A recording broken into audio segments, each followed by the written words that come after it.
And the Bhagavad Gita is not talking about some faith and is there God, is there life after death. This is all basic ABC.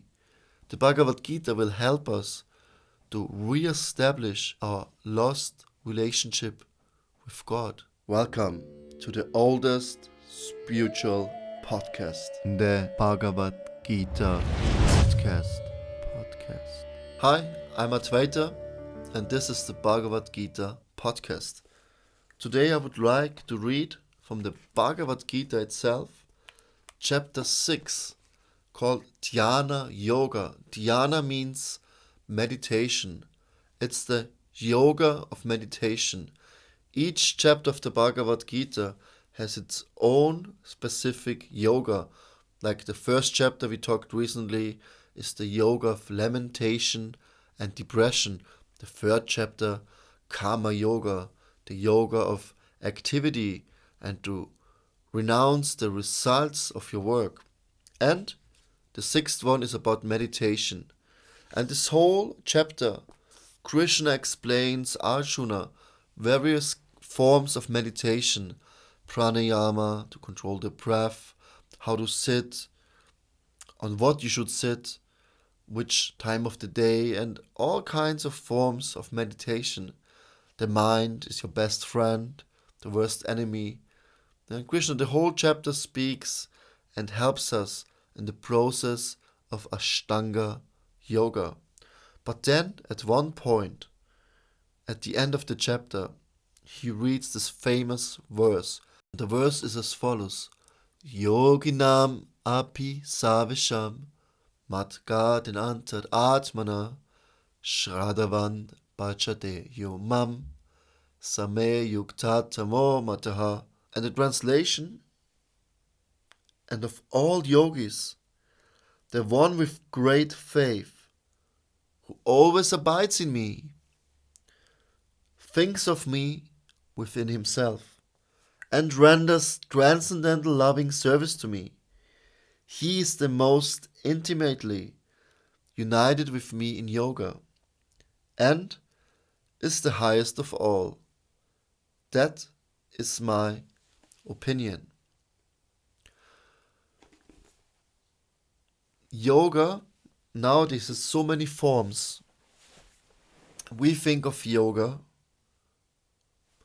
to stand still on one leg, headstand, some other asanas, that this is yoga. No, these are postures, these are asanas. They are only for the body, a little bit for the mind. If we don't connect it with Lord Krishna, it's not yoga. We have mantra yoga. We recite some mantras. We can recite the names of God. Om Namo Bhagavate Vasudevaya, or just Om Hare Krishna, Krishna Krishna, Hare Hare, Hare Rama, Rama Rama, Hare Hare. There's so many mantras out there. Nowadays, they sell us mantras. I'm the best, I'm the best, I'm the best, I'm beautiful, I'm beautiful, I'm beautiful. And it has an effect because you control your mind, focusing on one point. You will be more conscious. Also practice, right? But if it's not connected with the divine, it's not yoga. You can't call it mantra yoga. We have jnana yoga or karma yoga. Karma means activity, fruitful activities. But karma yoga means we connect these activities with the divine. So we work, but we renounce the fruits of the work. Like you come to a temple and you clean the temple, or you work hard, then you give some donation to some spiritual people for divine purpose. So you renounce your work. Karma yoga. Jnana yoga means the yoga of knowledge, meditation, speculation, philosophy, to use knowledge to connect with God. You can read so many scriptures and spiritual texts, and you conclude something completely different for your own benefit, for liberation, to get free of the bondage of life and death. Then it's jnana, you follow the process of jnana, of knowledge. But it's not jnana yoga, because yoga is connected with the divine. Ashtanga yoga, the eightfold mystic process of yoga, with yama and niyama, the rules, the regulations. Asanas means the yoga we know nowadays, the postures and the sitting postures.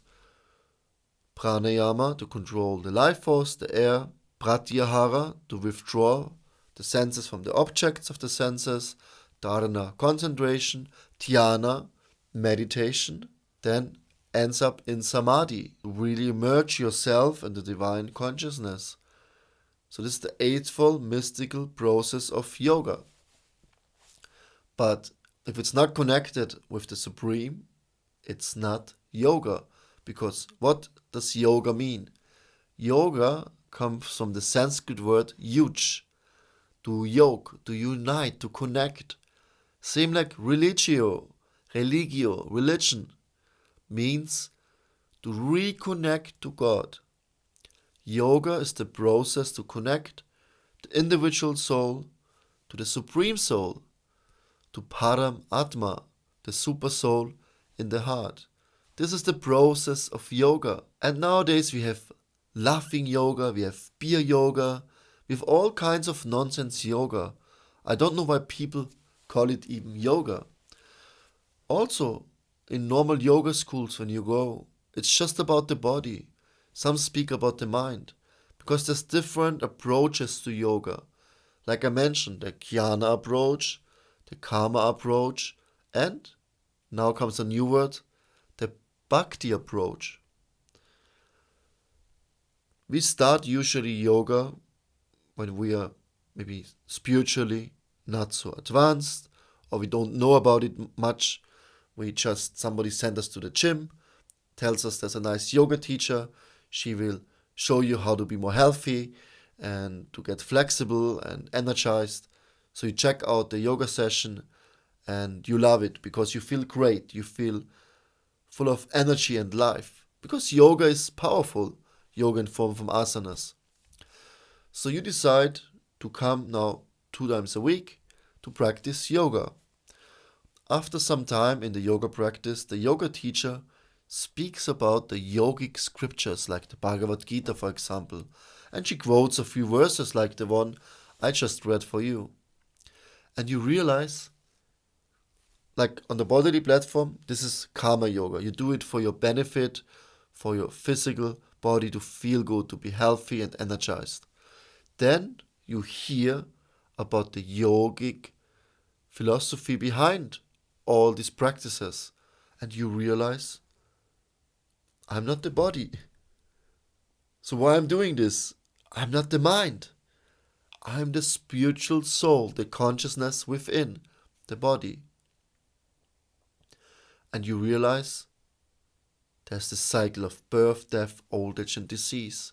And you want to come out of this cycle. You want to become liberated. Then you approach yoga with jnana, with knowledge. Knowledge about the self, what is really good itself. And most of us, we stop there. We don't go further. But some, or even many, they learn about yoga means to connect to God. And this is where Bhakti starts. Bhakti means love and devotion, devotional service to God in a loving attitude, like a mother serves her children with love. This is where Bhakti starts, and this is what Krishna means in this verse. Yoginam api savesham, of all yogis, the Bhakti yogi, Shraddhavan Bhajadeyuman, the one who worships me with faith. Yeah?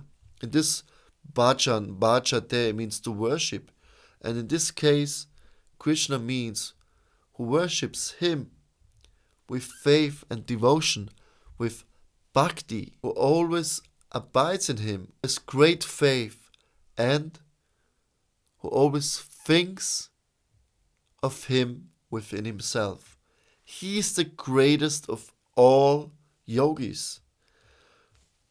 Originally, the yogis, they were meditating for many, many years to realize the super soul, the Paramatma within. And then they got lots of mystical powers. Nowadays we have all kinds of healers, or even in Christianity we have Jesus, who was a great healer. He was a mystical yogi. I don't want to offend anyone, but he got his powers from the Lord. And the yogis the same way. They connect with God and they get their powers. But if they only do it to gain some powers, some material fame, to control the material energy, they will get stuck and entangled again in the material creation. So the goal out of it, so the way out of it, is the way of bhakti, the way of love and devotion. So Krishna gives us all this knowledge. He gives us the practice of yoga. The whole chapter, he explains meditation in so many various forms. But at the end of the chapter, Krishna is always like this. He explains something. Think about me. If you can't think about me, work for me. If you can't work for me, hear about me, serve me, and so on. He always gives us many ways to approach him. But then he says, but this one is the best. At the end of the Bhagavad Gita, he even says, now I've told you everything. Now decide what you want. And then he tells the most confidential knowledge, the secret of all secrets. And I will tell you this now because you are my dear friend. Just forget about everything I just said. Forget about your duties, about your dharma, about your religion. Just surrender unto me. I will free you from all fear and anxiety, all your karma. Do not fear, ma suchaha. In the same way, Krishna explains the mind, the soul, the super soul, our connection, the process, how to get out of this world, how to get liberated. And then he says, but the best of all yogis is the one who always thinks of me, who listens to me, who worships me with love, with faith, and with devotion. And that's the nature of bhakti. It should come from ourselves. Krishna hints. He will not tell you, you have to do this. He will never say, you have to do this, otherwise you will be doomed. No, he is so kind. He gives us many paths, many ways. He never criticizes everyone. That why devotees who follow the Bhagavad Gita, they will, if they're real devotees, they will never criticize any other religious system, because they're all ways to worship God and to approach God. Of course, there's a little bit different end results and goals and understanding, but we should encounter everyone, every living being, with this kindness and understanding. And then you choose your path. For me, it's clear. Krishna, he tells me exactly what is the way towards him. And if you heard about Krishna before, then you know he's the most amazing person you will ever encounter. And he is God himself. It's not just an imagination, some idol, some deity we created. No, Krishna reveals himself. He appears in this world for us to give us guidance, to give us the eyes and understanding to come closer to him, to see him, to get into touch in a loving relationship with him. And the beauty is, he always accepts and respects our free will. He gives us so many possibilities. He gives us so many cultures and traditions. His only desire is that we awaken our love for God, to practice yoga. So everyone who connects to God is practicing yoga. I know in some traditions they say yoga is demoniac. It's from the it's from the demons and Satan, and that's all BS. What happened actually is that the British, when they went to India, they tried to control the Hindus or the yogis. And the yogis, they had powers, they were very strong. And they couldn't get controlled by the British. So the British doomed them as evil, because they couldn't be controlled. But this culture, the Vedic culture, is so profound. Everyone who gets in touch with this knowledge will get purified, will awaken his true identity, will connect with his source within, and will understand who he really is. Nobody needs to tell him. It can be directly experienced. So do yourself a favor. No matter who you are, no matter where you're from, the Bhagavad Gita is universal knowledge. It's meant for all of us, not for one group. And the Bhagavad Gita will never say, only this one is the truth. If you don't follow this truth, you will be doomed. You know why? Because Krishna loves every one of us. He wants to help us in so many ways. And the Bhagavad Gita is not talking about some faith and is there God, is there life after death. This is all basic ABC. The Bhagavad Gita will help us to re-establish our lost relationship with God, to really experience this love, this exchange of to give and receive love by service. And this is real yoga. I practice yoga myself. I'm teaching pranayama.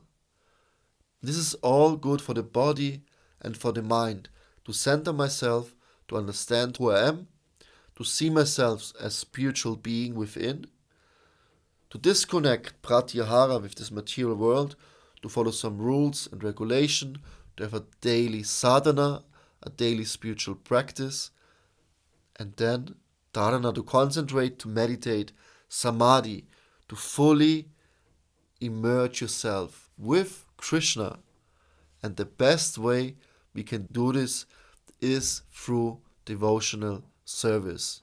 And service starts already by hearing about God, by talking about God, by remembering what is anyways the best, to meditate about the Lord. But then we have so many activities. We chant, we cook, we have festivals, we share this knowledge with others, we worship the Lord in the temple, we worship the Lord in the heart.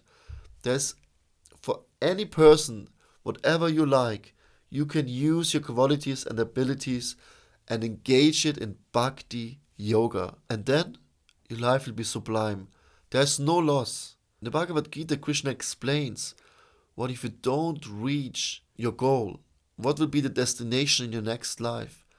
And he said, if you're a yogi, a true yogi practicing bhakti, there will be nothing lost. You will take birth again in a family of devotees, of yogis, or brahmanas, some highly elevated persons, or maybe even in a low-class family, but the circumstances will be in such a way that you can just start where you left off. It's a spiritual bank account. It will not decrease if you don't finish the project. But we have to start somewhere. And the beauty of the Bhagavad Gita is really to uplift ourselves any moment, any day.